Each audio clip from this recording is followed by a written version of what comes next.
वो सब इस वक्त हॉल के साइड पर बने ब्राइड रूम में मौजूद थी। अभी अफाफ शादी करके विला में ही रहने वाली है, फिर आप इतनी उदास क्यों हैं? मासूमियत भरा सवाल था, मगर उन तीनों ने हंसी भी छुपाई थी। अरे अरे उमाइमा, नताशा अभी उदास अफाक की वजह से नहीं, अपने शोहर नामदार मतलब हमारे प्यारे भाई की वजह से है, जिनका सुबह दीदार उन्हें नसीब नहीं हुआ। ईसा के कहने पे उन तीनों ने ओहो का नारा लगाया। ईसा, तुम बहुत बकवास करने लगी हो, उससे दांत पीसे। नहीं आप भी, आप तेज हो गई हैं। हमारे भाई से निकाह कर लिया और हमें बुलाया तक नहीं। बुलाया तो मैंने तुम्हारे भाई को भी नहीं था, उस बेचारे को भी जबरदस्ती गन पॉइंट पर वहां लाया गया था। जहाँ नताशा ने ढिठाई से कहा, वहीं उनके कहके आसमानों को छूने लगे। कोई शर्म अगर पास से गुजरी है तो पकड़ के सिर्फ आज के लिए साथ बांध लो, क्योंकि तुम दो दुल्हन हो और तुम। या आगे कुछ कहता उसकी नसें उमायमा पर ठहर गई। वो तीनों उसे देखने लगी, जो महवियत से उमायमा को देख रहा था, जिसने ब्लैक और गोल्डन कलर का लहंगा पहना था, बालों के सिंपल ब्रेड बनवाए। वो हल्के से मेकअप में कोई कातिल हसीना लग रही थी याह्या को। आंखें घुमा लो याह्या, वरना ख्वाह वहां चलने लगेगी। ईसा ने जोमानी अंदाज पे कहा तो अपनी हरकत पर शर्मिंदा सा हुआ। उमायमा ने उसे 200 सलावातें सुनाई थी दिल ही दिल में। मैं उसे नहीं देख रहा था। ये तो हम देख चुके हैं याह्या, तुम किसको देख रहे थे? नताशा ने उसके कंधे पर थप्पड़ मारा। तुम तो चुप करो भाभी जी, अपने शोहर को संभालो जाकर। बेचारे की आंखों में लगता है लट्टू फिट हो गया, पूरे हॉल में ऐसे घूम रही हैं जैसे पता नहीं क्या खो गया हो। मेरा जो भी खो गया है, अगर तुम नहीं चाहते तुम्हारे अगले के 6 दांत टूट जाएं, तो अपनी जुबान के जौहर कम दिखाया करो। किसी ने भी उसे महसूस नहीं होने दिया कि मुरसलीन उसके पीछे खड़ा है। जब उसकी गर्दन मुरसलीन के शिकंजे में आई तो उन सब ने कहके लगाए थे। भाई माफ कर दे, अब से कुछ नहीं बोलूंगा। उससे फौरन कहा। इनको बाहर ले आओ, सब वेट कर रहे हैं। शाया के जाते ही एक निगाह भी निताशा पर डाले बगैर वो चेहरा झुकाकर कहते बाहर निकल गया। उसके साथ उन तीनों ने मुरसलीन के रूड बिहेवियर को नोटिस किया था। दुल्हन के आने का शोर उठा तो दूल्हे, जो लड़कों की टोली में स्टेज पर बैठे थे, एकदम से मुख्तात हो गए। ताहा की नजर अपनी लिटिल ब्राइड की तरफ उठी। उसे देखते ताहा का हाथ बेसाख्ता दिल पर पहुंचा था। दूसरी तरफ अनहरा मैडम थी, जिसे हेमर ने भी नजर भर के देख ही लिया था। सिल्वर और ग्रे कलर के लहंगे में वो भी सिंपल सा तैयार हुई थी, मगर एक चीज़ थी जो उससे अनकंफर्टेबल कर रही थी। वो थी पैरों में मुकीद हाई हील्स। वो मुश्किल चली आ रही थी। उससे कब आदत थी वो ऊंची ऊंची हील्स पहनने की। वो तो स्नीकर्स की शौकीन थी। याया अनहरा की साइड, जबकि मुसैन अफाफ के साथ चला आ रहा था। लड़कियां उनके पीछे थी, मगर स्टेज तक आने से पहले ही अहमद स्टेज से नीचे उतरा और अनहरा की तरफ बढ़ा। वो उससे अपनी तरफ आते देख वहीं रुक गई। अहमद ने आगे बढ़ते उसके आगे हाथ बढ़ाया, जिससे अनहरा ने फौरन थाम लिया और उसी लम्हे पूरा हॉल ओहो के नारों से गूंज उठा। सब जानते थे वो हील्स में नहीं चल पा रही, और उसके शोहर के रद्द-ए-अमल पर सभी अनहरा की खुशकिस्मती पर रश करने लगे, जिससे अपनी बीवी का इतना ख्याल था। एक हाथ में उसका लहंगा थामे, दूसरा उसकी कमर के गिर्द घुमाए। अहमद ने उसे एहतियात से स्टेज पर ले जाते सोफे पर बिठाया। मैं तो जन्मरीद था ही, इस बंदे ने तो पीएचडी कर रखी है जन्मरीदी में। मतलब अभी से यह हाल है। ताहा की फिक्रे पर सबके कहके गूंजे। अनहरा अहमद की मुस्कुराहट देखती रह गई। अपनी बीवी की हेल्प की है, इसमें भला क्या मजाक हो। अहमद ने मुस्कुराकर कहते अनहरा के लिए मंगवाए जूते वेटर के हाथ से लिए और उससे करीब घुटनों के बल झुका। लहंगे को जरा सा ऊपर उठाया। उसके सफ़ेद पाँव में से सिल्वर हाई हील्स को निकालते हुए वो सिल्वर रंग के खुद से पहना दिए। हॉल फिर तालियों और सीटियों से गूंज उठा। इन लोगों को देख रही हूँ, ये मुझे अपनी बीवी का दीवाना और जन्मरीद कहते हैं, और एक मैं शरीफुल नफ्स बेचारा हूँ, जिसे अपनी बीवी को एक बार नजर भर कर नहीं देखा, ना ही उसके लम्स को खुल के महसूस किया है। उसकी सोमैनी लहजे पर अनहरा कान की लो तक सुर्ख हुई थी, नसें झुका गई। उससे अहमद का वो रूप पहली बार देखा था, मगर हकीकत इसके बरक्स से, याद रखना। उससे दिल मजबूत करते कहा। जानता हूँ। अहमद ने होले से जवाब दिया। यार, आप दोनों को गुफ्तगू फरमाने का मौका कमरे में जाकर भी मिल जाएगा। अभी यहाँ वापस लौट आए, सब आप दोनों को ही देख रहे हैं। याया ने गला खंगालते कहा तो अहमद भी मुस्कुराते सीधा वो बैठा। My little bride. ताहा ने पास बैठी अफाफ का हाथ अपने हाथ में लिया। वहीं वो चौंक कर संभली। ताहा ने महसूस किया वो खोई खोई सी थी। क्या हुआ अफ़ाफ, कोई परेशानी है? ताहा ने उसका हाथ सहलाया, जिसे झटके से अफाफ ने पीछे खींच लिया। वो देखता रह गया। हमारी शादी हो गई ताहा। उसे समझ नहीं आया वो बता रही है या पूछ रही है। हाँ तो? मगर मैं तो आपसे मोहब्बत नहीं करती। इस पल ताहा का रुक कर दिल फिर धड़का। उसकी आंखों में उलझन साफ वाज़ेह थी। आपने जबरदस्ती शादी की है। ताहा ने अजीब नसों से देखा। शादी हो गई है, इंशाल्लाह। निकाह जैसे पाक बंधन में इतनी ताकत है कि तुम्हें भी मुझसे मोहब्बत हो जाएगी। वो जरा सा हंसकर बोला। वो सर झुका गई, मगर चेहरे पर उलझन वैसी ही थी। वो एक नहीं उससे शायद उलझनों का शिकार थी। बाकी बातें बाद में कीजिएगा, अभी दूध पिलाई की रस्म कर लेते हैं। ईसा उमाइमा और नताशा के साथ स्टेज पर आई। उमाइमा अहमद की तरफ, ईसा और नताशा ताहा की तरफ थी। बाकी लड़कियां आसपास बैठी थीं। मांगने वाली तो आ गई हैं, मगर बदकिस्मती से आज जुमेरात नहीं है। शाहिया ने पहला जुमला उछाला। वैसे ताहा भाई, आपने बताया नहीं था, आपने मुफ्त में फजूल बोलने वालों को भी अपनी शादी में बुलाया है। जवाब उमाइमा की तरफ से आया। ईसा का कहकर छूटा। बस, तुम्हारे भाई का दिल बहुत बड़ा है, इसलिए बुला लिया। और कुछ न सही तो आ ही दे देंगी। ताहा ने कॉलर झाड़ते कहा। मुंह बंद रखो अपना। या हमें रस्म करने दो। वो कुछ कहता नताशा ने फाड़ खाने वाले अंदाज में कहा। निकालो पहले 2 लाख और फिर ये दूध का गिलास तुम्हारा। 2 लाख? ताहा समेत अहमद और शाहिया का मुंह भी खुला रह गया। ये दूध का गिलास है या सोने का? 2 लाख बहुत ज्यादा है। अहमद ने फौरन कहा। अभी तो बड़े बीवी को जूते पहनाए जा रहे थे, अब 2 लाख का सुनकर हार्ट फेल होने लग गया। अब इतनी प्यारी लड़की ले जा रहे हो तो कुछ तो मुआवजा भी देकर जाओगे ना। ईसा ने धड़ल्ले से कहा तो सब मुस्कुरा दिए। तू चुप क्यों खड़ा है कमीने, कुछ बोल। इन्हें जान छुड़वा। इतने पैसे इन्हें दे दिए तो खुद फिर कटोरा उठाकर सड़क पे ना बैठ जाऊं मैं। ताहा ने चुप खड़े याहिया को लताड़ा तो वो भी फड़फड़ा। अभी किसी ने कहा था उसका दिल बहुत बड़ा है, अब दिल मजीद बड़ा करो और इनको पैसे दो। उससे नाक से मक्खी उड़ाई। मुरसलीन भाई, आप ही कुछ बोलें, वरना हमने तो इनकी रस्मों में ही कंगाल हो जाना है। अहमद ने उससे घसीटा। तुम भी किसे बोल रहे हो? इनकी तो अपनी बोलती बंद हो जाती है बीवी के सामने। याहिया की फिक्री पर नताशा ने मुरसलीन की तरफ देखा जो दबा खड़ा था। वो उस पर लपकता याहिया नताशा के पीछे भागा। बचाओ भाभी, तुम्हारे शोहर तो खाने को तोड़ते हैं। वो उसके पीछे होता फिर बोला। तो किससे कहा था सोएशे की कचार में हाथ डालने को। नताशा ने उसे मुरसलीन के सामने धक्का देते कहा। उससे गर्दन से दबोचा। भाई भाभी दोनों ही जालिम दे दी, या अल्लाह। शाहिया की हाँक पर सब हंसे। उसी नोक झोंक में लड़कियों ने रस्म अदा की। रुखसती का वक्त करीब आन पहुंचा। अफाफ की शराबी कैफियत ताहा को परेशान कर रही थी। उसे रोता देख वो बाहर निकल गया। अनहरा को याशा ने भाई की तरह रुखसत किया था, जबकि अफाफ को मुरसलीन ने। उसी घर में होने के बावजूद सबकी आंखें नम हुई थीं। रुखसती के बाद सब मलिक विला की तरफ वापस लौट गए थे, जबकि नताशा बाइक लिए फ्लैट की तरफ निकल आई। अभी उससे आया आधा घंटा गुजरा था। वो फ्रेश होकर बाहर आई, जहाँ सोफे पर मुरसलीन शाह बाजू दराज किए, सर टेक से लगाए आंखें मूंदे बैठा था। नताशा यूं ही गीला टॉवल रखे उससे एक नजर देख के किचन में चली गई। 2 कप कॉफ़ी बनाकर उससे टेबल पर रखी। उससे करीब बैठी और माथे पर हाथ रखा। मुरसलीन ने एक नज़र उस पर डाली। सर दर्द है? धीरे से पूछा गया। तुम यहाँ क्यों आई हो? उल्टा सवाल किया गया। वहाँ रहती हूँ तो तुम्हारी तरफ ध्यान रहता है, मगर तुम एक नज़र तक नहीं देखते, इससे तकलीफ होती है तो यहाँ आ गई। मतलब तुम मुझसे भाग रही हो? मुरसलीन ने खतरनाक तेवरों में सवाल किया। हाँ, क्योंकि तुम अपने पास नहीं रखते, उससे सपाट अंदाज में कहा।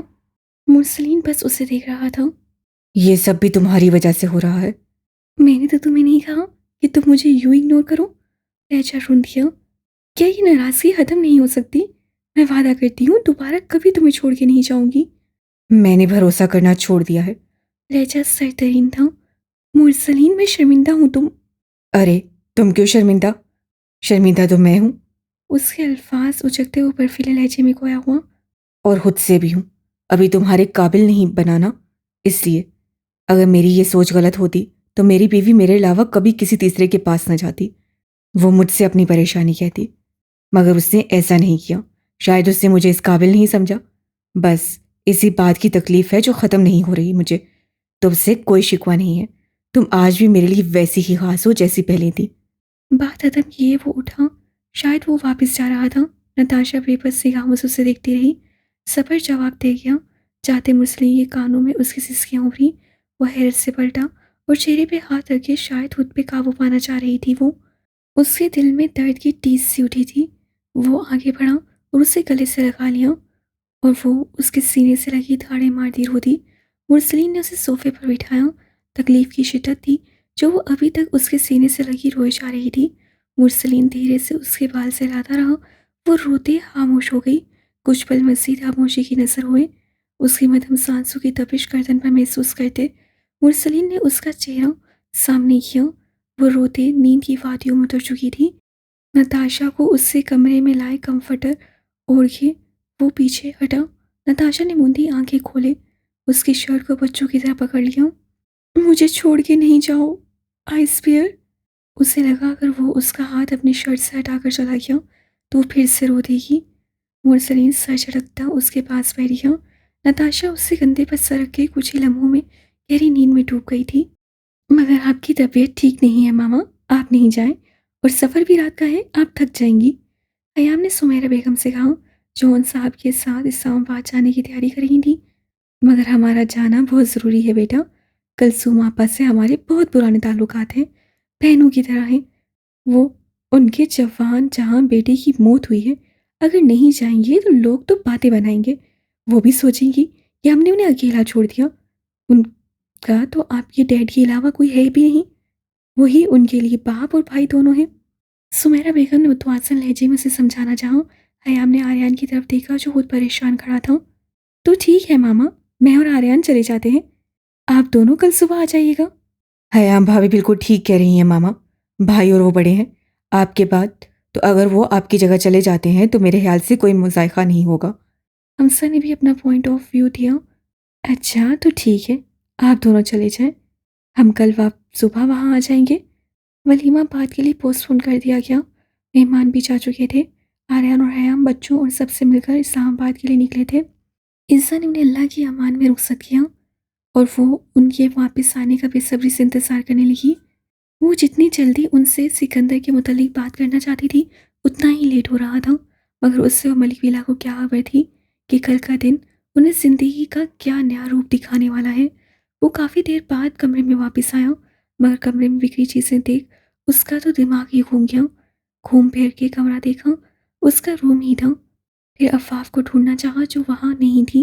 अलबत्ता बेड पर उसकी चीज़ें पड़ी आधी ज़मीन पर लटक रही थी। कमरबंद और आधी ज्वेलरी बेड पर, जबकि कुछ टेबल पर बिखरी हुई थी। हील्स आड़ी तिरछी फर्श पर पड़ी थी। उफ, ये लड़की। ताहा ये सब देखकर कोई रद्द अमल देता।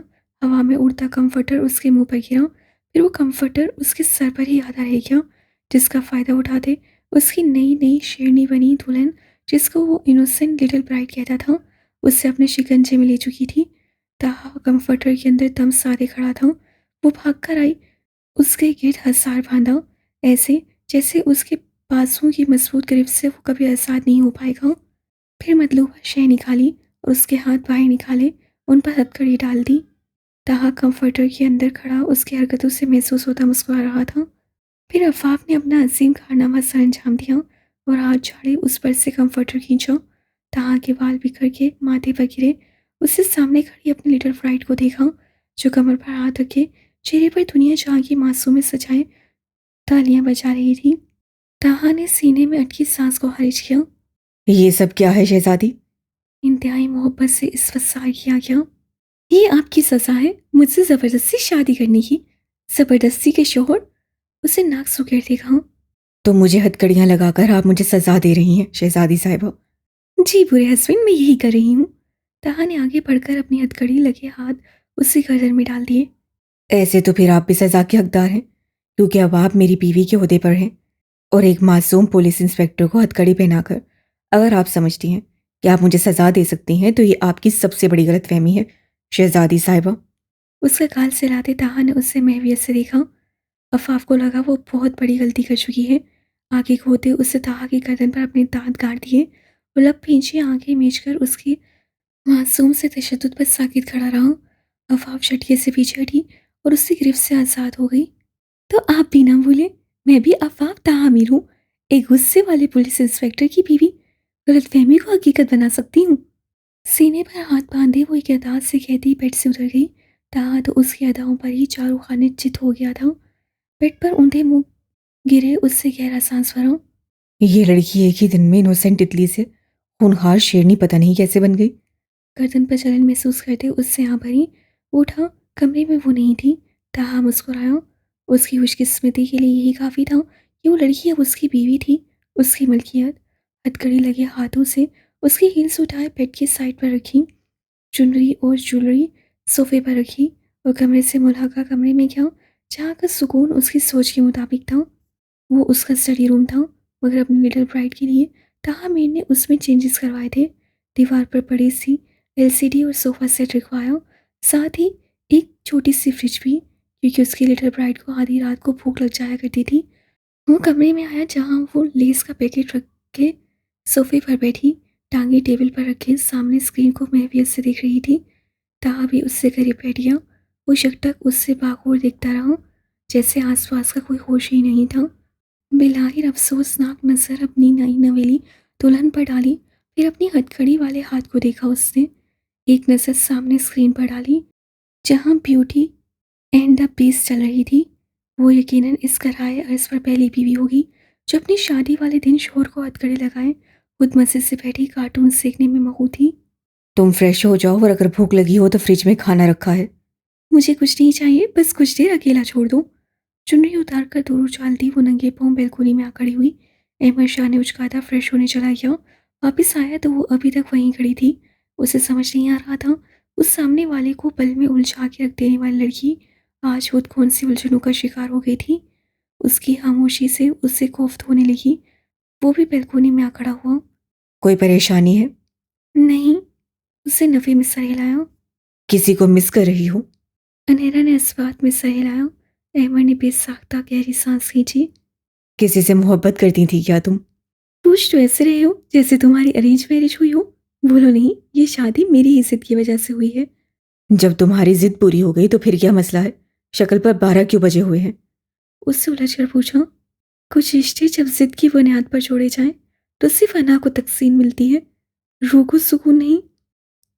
वो चांद को देख रही थी। बाज रिश्ते जुड़ते ही टूटने के लिए होते हैं। अगर इस बात के लिए उदास हो कि 2 महीने बाद ये रिश्ता खत्म हो जाएगा तो ये उदासी दूर कहीं किसी डस्टबिन में उछाल दो, क्योंकि जो किस्मत में लिखा होता है वो होकर रहता है। और ये तो तुम भी जानती हो, मेरा तुम्हारा कोई जोड़ नहीं है। ये शादी सिर्फ हम दोनों की जिद में हुई है। अनेरा दम साधे उसे सुन रही थी। वो हकीकत ही बता रहा था, मगर उसका दिल दुख रहा था। उसे कैसे वो बताती जिस आफत से चांद छुड़वाने के लिए वो 2 महीने का इंतजार करने वाला था, वो कल उसे हमेशा हमेशा के लिए छोड़ के जा रही है। और अगर मैं कहूँ कि मैं आज ही तुम्हें छोड़ के जा रही हूँ। तो मेरा पहला सवाल यही होगा कि क्या ये मजाक है? अगर नहीं तो मैं खुशी के मारे किसी गरीब को खाना खिलाऊंगा। वह हंसकर बोला। उधर नहरा का दिल छलनी छलनी हुआ था। मगर मैं जानता हूं तुम मुझे छोड़कर नहीं जाओगी। तुम्हें ऐसा क्यों लगता है? उसके लहजे में अजीब सा तासुर था। क्योंकि मैं तुम्हारी तरह जिद्दी हूं और तुम अपनी जिद की बहुत पक्की हो। मुझे 4 हफ्तों में इस बात का बाखूबी अंदाजा हो गया है। वो जरा सा मुस्कुराया। अनहरा के चेहरे पर भी मुस्कुराहट आई। बाज़-औक़ात किसी बहुत अपने का भरम कायम रखने के लिए मैं अपनी जिद से पीछे हट जाया करती हूँ। अहमद ने उसका चेहरा देखा जो चांद की रोशनी में दमक रहा था। जिस दिन मुझे यकीन हो गया कि मैं तुम्हारी जिद नहीं रहा, उस दिन मुझे बहुत खुशी होगी। जिंदगी के जिस पल ये हुआ उसी पल अनहरा आसमी की सांसें उसे दगा दे जाएंगी। सपाट अंदाज में उसे देख के रह गया। तवील खामोशी छा गई। वो कमरे में चला गया। अनहरा ने सारी रात उसे देखते गुजारी थी। सूरज चढ़ चुका था। मलिक विला के मकीन अपने अपने कामों में मसरूफ थे। ऐसे में मलिक विला के भाई गाड़ी में मौजूद शख्स ने दूसरे को मुखातिब किया। तुम अंदर नहीं आओगे? मैं उसका सामना नहीं कर सकता, आप ही जाएं। आन ने संजीदगी से कहा। अनहरा अंदर की सिचुएशन पहले ही संभाल चुकी थी। मुरसलीन और नताशा सुबह ही वापस आ गए थे। ओन साहब और सुमेरा बेगम जाने की तैयारी कर रहे थे। अफाफ और ताहा उनके साथ नाश्ते की टेबल पर मौजूद थे। शाशा किचन में घुसा हुआ था। उमायमा, सारा और दूबा के साथ नाश्ता लगवा रही थी। वकास, हमसा, फैसल और मलाइका ऑफिस जा चुके थे। ओन साहब और सुमेरा बेगम लाउंज में बैठे चाय के आखिरी घूंट भर रहे थे। उनकी नज़र मलिक विला की एंट्रेंस की तरफ उठी, जहाँ 3 पीस सूट में मलबूस खूबरू नौजवान ग्लासेस लगाए बड़ी शान से अंदर की तरफ चला रहा था। बेटा कौन हो तुम? ओन साहब ने मखसूस नरमी से पूछा। आपकी पोती का होने वाला शोहर हूँ। इंतहाई इत्मीनान से जवाब देते वो सोफे पर बैठा, टांग पर टांग चढ़ाई। ये क्या बकवास है? ओन साहब चीख पड़े। सब उनकी आवाज़ पर लाउंज की तरफ आ गए, जहाँ किसी अनजान शख्स को देख मुरसलीन, ताहा और याहया के माथे पर बल पड़े थे। कौन हो तुम? और हिम्मत कैसे हुई अंदर घुसने की तुम्हारी? दी आर्यान मलिक, जिसे दुनिया तबाही के नाम से जानती है, उसका होने वाला दामाद हूं मैं। मेरे ख्याल से मेरी हिम्मत को जांचने के लिए मेरा इतना तारुफ काफी होगा। सिकंदर ने मुरसलीन को देखते इंतहाई खुदरे अंदाज में उसे बावर करवा दिया। वहां सबकी तेवरी चढ़ाई। तुम्हारी इतनी जुरत, मेरी बहन का नाम भी कैसे लिया तुमने? याया ने वेश से गन निकाले उस पर दानी। वहीं सिकंदर हंसा। रियली? इस खिलौने से डराओगे तुम मुझे? सिकंदर ने सजाया कहते नजर उड़ाई, जहाँ मलिक विला की चारों अतराफ में 5-5 गार्ड्स हथियारों से लैस खड़े थे। शाशा को उन्होंने गिरफ्त में ले लिया। नताशा उनकी बहस में बचकर निकलती। सिकंदर ने उनसे जा लिया। कोई होशियारी दिखाने की कोशिश भी मत करना, क्योंकि मेरे आदमी मलिक विला के 40 फीट की दूरी तक फैले हुए हैं। मेरा एक इशारा और ये मलिक विला निस्तो नाबूद हो जाएगा, तुम सब समेत। सफाकियत से कहते वो दोबारा से सोफे पर बैठ गया। नताशा कैसे भी करके अहमद से कांटेक्ट करने की कोशिश कर रही थी। वो जानती थी सिकंदर यहाँ ईसा के लिए आया है, वो उससे लिए बगैर यहाँ से नहीं जाएगा। तुम जानते हो जिस लड़की की बात तुम कर रहे हो वो किसकी बेटी है? अगर उससे तुम्हारी बकवास सुन ली तो वो सबसे पहले तुम्हें निस्सो नबूद कर देगा। नताशा बिफरती उसके रूबरू हुई। मुरसली ने बेसाख्ता उससे अपनी होठ में कर लिया। हम नहीं जानते तुम कौन हो, मगर ये जान लो, तुम आर्यान मलिक के विला में खड़े हो। जिंदगी चाहते हो तो निकल जाओ यहां से। बस, बहुत हुआ, ये डायलॉगबाजी खत्म करो। मेरी जिंदगी में और भी बहुत इंपॉर्टेंट काम है। आर्यान मलिक की बहादुरी के मुजाहरे सुनने के अलावा ले जाओ इन तीनों को अलग अलग रूम में बंद कर दो, और पहले मोबाइल ले लेना। मैं कोई खलल नहीं चाहता अपने काम में। और सुनो, पहले इनकी बीवियों को एक रूम में बंद करो। सोफे पर बैठे उससे हुक्म जारी किए। गार्ड अफाफ के बाजू पकड़ता। ताहा ने उसका बाजू पकड़कर ऐसे मरोड़ा कि उसकी चीखें निकल गई। खबरदार, अगर किसी ने मेरी बीवी या किसी भी औरत को हाथ लगाया तो हाथ काट के कुत्तों के आगे डाल दूंगा। ताहा सीना ताने उड़ाया। इंटरेस्टिंग। तो खुद सर अंजाम दे दो ये काम, क्योंकि औरत की इज्जत मैं भी बहुत करता हूँ। उसे सरशारी से कहा। मुरसलीन उस पल खुद को इंतहा की हद तक बेबस महसूस कर रहा था। ताहा खुद विला की औरतों को एक कमरे में बंद कर चुका था। शाशा के बाद ताहा को कमरे में ले जाया गया। अभी मुरसलीन को वो वहां से लेके जाते, उससे गन निकाले सिकंदर पर गोली चला दी। सिकंदर को उससे ऐसी ही होशियारी की उम्मीद थी। गोली उसके बाजू को छू के गुजरी थी। क्या यार, गोली ही मारनी थी तो दिल के मुकाम पर मारते। कम से कम तुम्हारी बहन मेरी दुल्हन बनने से तो बच जाती। पर अब कुछ नहीं हो सकता, तुम ये मौका गवा चुके हो, और मैं दूसरा मौका देने वालों में से हूं नहीं। सिकंदर ने जबड़े पीछे सुमेरा बेगम के सर पर गन रख दी। मुरसलीन को अपनी दुनिया लुट्टी महसूस हुई। नहीं, ऐसा नहीं करना। वो खौफ के सिरे से हकलाया। अगर तुम चाहते हो ऐसा ना हो तो चुपचाप कमरे में चले जाओ, क्योंकि अगर मेरा दिमाग घुमा तो तुम्हारे साथ साथ इनके भी भेजे उड़ा दूंगा। सिकंदर की कहते मुरसलीन नम आंखों से उन्हें देखता कमरे में चला गया। उसके जाते ही मौलवी साहब अंदर आए। वो विला के बैक डोर से किसी की भी नजरों में आए बगैर ईसा के कमरे में गई थी। उससे कमरे का जायजा लिया। वॉशरूम से पानी गिरने की आवाज़ आ रही थी। वो शॉवर ले रही थी। अनहरा ने सिकंदर को इतला दी। खुद वहीं बैठ गई। तभी कुछ देर बाद ईसा बाहर आई। अनहरा को इस शराबी कैफियत में वहां देख वो परेशान हुई। क्या हुआ अनहरा, तुम यहाँ इतनी सुबह और परेशान क्यों हो? ये सब बातें बाद में ईसा, तुम्हारी जान को खतरा है। बादशाहान मलिक विला पर हमला करने के लिए आ रहा है। वह हर हाल में तुम्हें हासिल करना चाहता है। उसकी बात सुनते ईसा को अपने कानों से धुएं निकलते महसूस हुए। आर्यन अंकल जल्द अज जल्द यहाँ पहुँचने की कोशिश कर रहे हैं। उन्होंने तुम्हें इतनी कॉल्स की। मेरा मोबाइल कल से नहीं मिल रहा अनहरा, ईसा ने परेशानी से बताया। मोबाइल को छोड़ो ईसा, आर्यन अंकल ने तुम्हारे लिए पैगाम भेजा है। वो तुम्हें हर सूरत महफूज करना चाहते हैं, जिसकी वजह से उन्होंने एक अहम फैसला लिया। ईसा पूरी तवज्जो से हमदन गोशी। बाहर वो आ चुका है तुमसे निकाह करने के लिए। इनहरा ने रुख मोड़ते कहा। निकाह? ईसा की आधी आवाज़ अलग वहीं रह गई। कौन आया है बाहर, और निकाह क्यों? वो मुझे ऐसे प्रोटेक्ट नहीं कर सकता क्या? ईसा सवाल पर सवाल कर रही थी। चेहरा लट्ठे की मानिंद सफ़ेद हो चुका था। बाहिर सिकंदर हाजिक मुगल तुम्हारे इंतज़ार कर रहा है। इज़ा, उससे तुम्हारा निकाह है।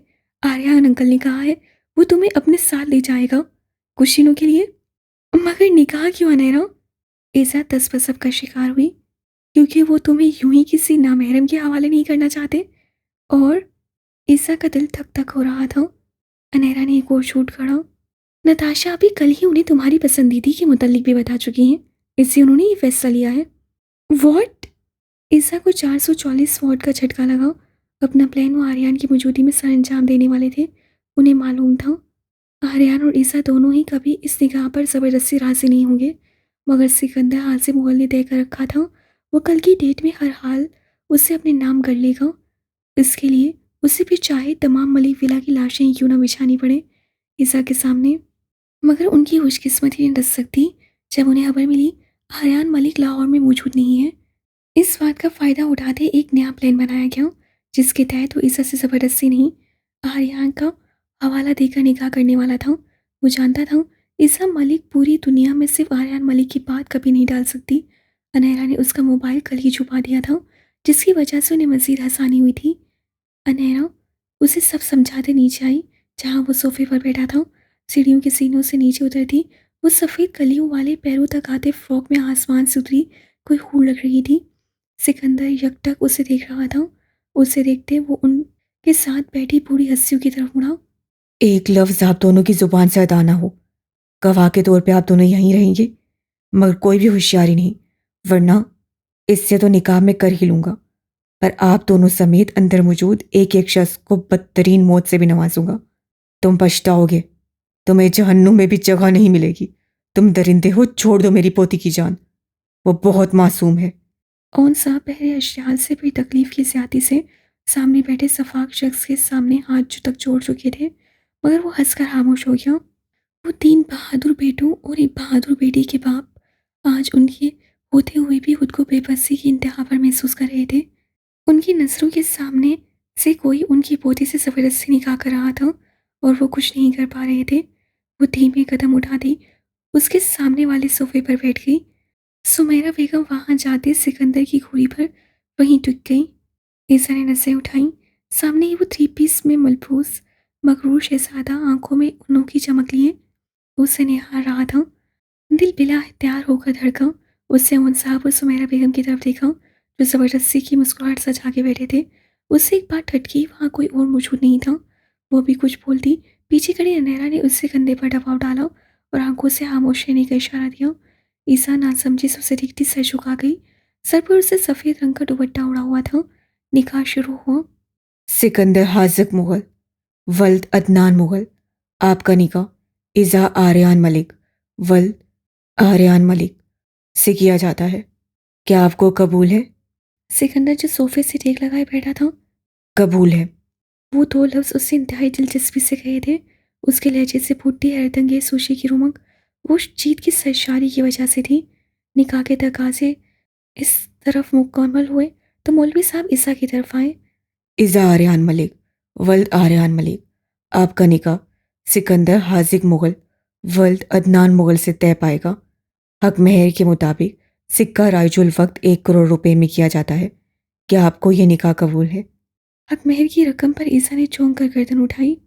अगर कम है तो मैं मज़ीद बढ़ा देता हूँ। सिकंदर ने इत्मीनान से कहा। उससे फ़ौरन से आंखें झुकाए नफ़ी में सर हिलाया।